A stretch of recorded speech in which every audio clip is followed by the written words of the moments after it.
hanging out here in Central Square today with a guy I've known for a long, long time. I remember way back in 1990. Billy Whittaker was a teenage rookie in the Outlaw Modified Division, had the famous 109. I think it had every color in the rainbow on it at one time or another. Since then, he has gone on to race a whole bunch of different things, including asphalt.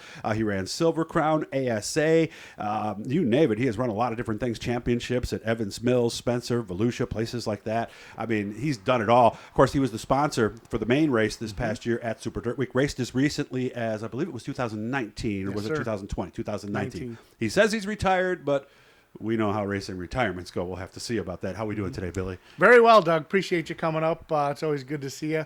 Remember in 1990, you did that interview. You came to the house with Dad and I. That was a long time ago. I remember that. And I still got on tape somewhere an interview we did in the pits.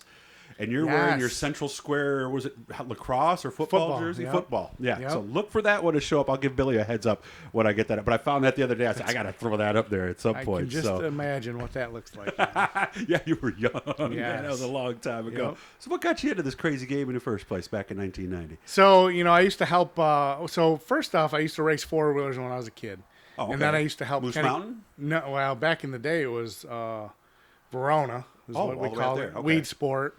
And Paradise. Okay. So, I was 11, 12, 13 when I raced four-wheelers, and then I used to help Kenny Bell. That's where the 09 comes from my number.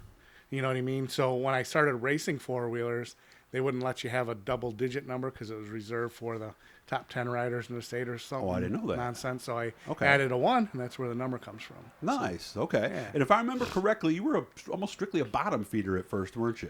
So, like, when I first started, I didn't know what the hell I was doing. It was my dad and I, and, he came home one day with a dirt modified race car, and came home with it, huh? I go, who's going to drive that? Because, we didn't have a lot of money back then. And I'm like, you driving it? He goes, I guess you're going to do it. And that's how it started. So, long story short, it took me a couple years to figure it out. And then I got hooked up with Ronnie House, who helped us out pretty big time. And we really got his setup, and he ran the bottom, famous for that at Brewerton, Fulton, and that's when we really started to get going. That two Central Square guys helping each other out Very at that cool. point too. Yep. Saw Ronnie a little while ago. Search the page and you can find that. When did you switch to NASCAR then, or actually more to asphalt at first and then eventually NASCAR? So like when I was a kid, all I wanted to do was race, and I wanted to try and do it for a living. So how do you do that out of Brewerton, New York, right? So the next closest place was either Oswego Speedway or Spencer Speedway, and Spencer had the NASCAR sponsorship back then, and sanction and all that. So we started going to NASCAR late model racing. Friday nights we'd run the late model, and Saturday nights we'd run Fulton with the Outlaw circuit, which was cool. So you're doing both in one weekend. Yep, it was cool. We had a lot of fun, and we were kids back then. We didn't know what the hell we were doing. It was a lot of fun. And it's all we did was want to race. So when did you eventually get away from dirt altogether then, or did you? So 95-ish, I think it was full-time pavement. We started winning races, championships, started traveling, winning all the time. We won, real lot of races on the pavement. If we went to Oswego, we'd win there. Volusia, we'd win there. Obviously Spencer and Evans Mills. We won the track championship the last 2 years. They ran late models, So we had a blast, a lot of fun. So I'm like, okay, how do I do this for a living? Well, it's really hard to figure out without a lot of money, right? Yeah. So we were getting some publicity back then, and, I approached the truck team, and I believe it was a Roush. And this was after Silver Crown and Supermods? No, so this was before. Okay. So, about the winter heat time and all that? Yep. Okay. So, that last year that we ran and won all those championships, I went to, Tucson for the winter with my grandfather, right? So we drove cross country with the late models, and we were out there for a month and a half. There was 3 races, and back then it was all national television, ESPN. Yeah. Greg Biffle had just come out of that deal with Benny Parsons. Remember all that? Yeah. All that stuff was going on, so I got to go do that, right?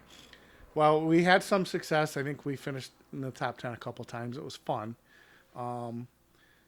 So then you come back from that, now what, right? Yeah, right. At the time, Jim Paternoster was putting together a Silver Crown team with Joe Gosick as a driver. Well, something happened where Joe couldn't go the first night. We went to Indiana to pick up all the stuff, and, me and my buddy Rob went with him, and he goes, I guess you're driving the thing. So long story short, we started running a Silver Crown car, and Jim got some good equipment under him, and, we had some really early success. But again, I didn't know what the hell it was doing back Yeah. then. You know what I mean? We're traveling all over the country running this open wheel stuff. Copper Classic stuff. Yeah, like we that, did it right? all. Yeah, You know what yeah. I mean? So we had a lot of fun. We just never had the great success. I was racing against Ryan Newman, Casey Kane, Really? Jason Leffler, Tony Stewart, Mike Wow. Bliss, all those guys. Pat Abold was in there then. It was a who's who. If you Google that old USAC stuff, it was just cool. So Jimmy and I parted ways, but at the same time, I was running super modifieds for a couple, owners here. So we ran some ISMA stuff and some super stuff, and we had some success, but again, we never really won in it because I didn't really stay focused and Right, figure on it one out. thing long enough. You know it what I almost mean? seems So like. when the deal went away with the Silver Crown stuff, I approached Jim Beachy to run a Pillsbury car out at Syracuse because I've never done it, And we had a great run going and got wrecked. And long story short, the deal was put together where I was going to buy the stuff after Syracuse. So we did that. We crashed at Syracuse, of course, so I had to buy it twice. Yeah. So long story short, we come to Brewerton Wreck-It, for you the bought it. opener and Canandaigua for the opener in that big. Oh, we ran rolling wheels though before Syracuse, Yeah. and we literally changed. That was like your test run or something. So it was wasn't a test run, first time in a big block car And ever. you did well, if I remember. We barely qualified, started 43rd or 44th, and that whole race I was 0.3 to a half a second faster than everyone because we were the only car on softs. They all ran hards back. We changed that whole race and the outcome of it for years. We got tangled up and cut a tire down late, but I literally passed everybody. Mm-hmm. Yeah, we're up to 4th or 5th or something, weren't you? Yep. At some point, From right? starting from 43rd, I remember I was watching. This is Billy Whittaker. I don't Yeah. remember him doing this back in the day. Where'd that come from? You know what I mean? I kind of lost track of him. And back but- then, Randy Kasaki was the crew chief for Allen. It was Okay, the Pillsbury yeah. deal. Mhm.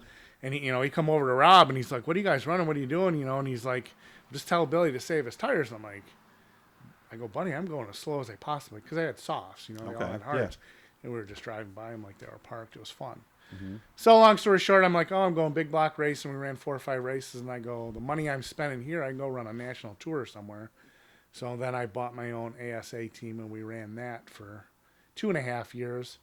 But again, low budget deal. And then where do you go from ASA? You told me the next step was a huge financial one. Yeah. Right? So truck deal, $1 million for a year. Wow.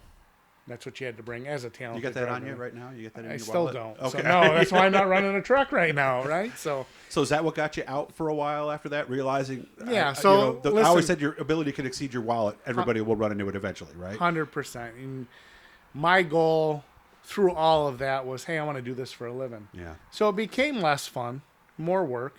Yeah, anything then can be a job after a while, can't And it, we get Billy? to that certain echelon, ASA was a big deal back then. It wasn't quite a Bush deal, but it was Pretty it was- close. It was all on TV. And a lot of people were coming from it. Yes. So And we raced against all those kids, but they had deeper pockets and high, better technology and paid people, and I didn't, and that's just the way it goes. we got less than a minute left. So what got you back in 2015?